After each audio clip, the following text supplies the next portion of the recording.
Du lundi 12 octobre jusqu'au samedi 17 octobre, la 17e édition de l'Open international d'échecs s'est déroulée dans les locaux du club des Échiquiers du Nord à Saint-Denis. Un tournoi qui attire toujours plus de joueurs étrangers, signe de bonne santé de cette discipline à La Réunion. C'est la 17e édition.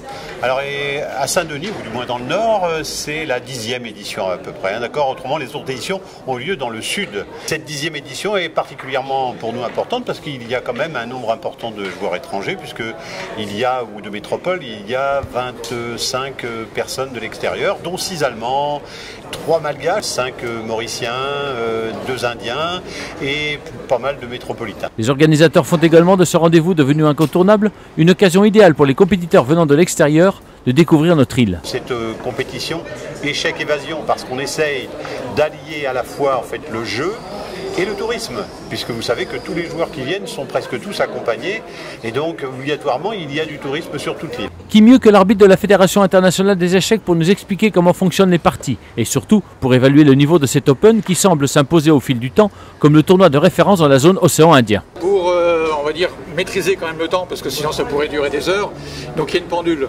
Donc la pendule, chacun a un temps au début de 1 heure et 30 minutes. À chaque fois qu'il va appuyer sur sa pendule, il va jouer un coup, il va appuyer sur sa pendule, il va récupérer 30 secondes.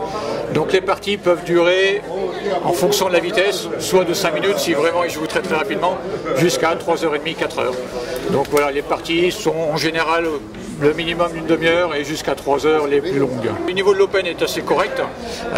Bon, c'est un des plus forts de l'océan Indien. Il y a un maître international indien donc, qui remonte quand même singulièrement le niveau. Après, il y a un niveau de joueurs moyen qui est assez élevé. Et puis après, des jeunes. Donc c'est vrai que c'est un tournoi tout à fait correct. Globalement, 95% des joueurs font des parties à leur niveau systématiquement, donc c'est quand même assez intéressant. Enfin, la question inévitable reste posée. La compétition d'échecs est-elle un sport? La réponse est sans équivoque. Ça fait toujours drôle quand on dit que les échecs c'est un sport. Mais pour ça, il faut le pratiquer.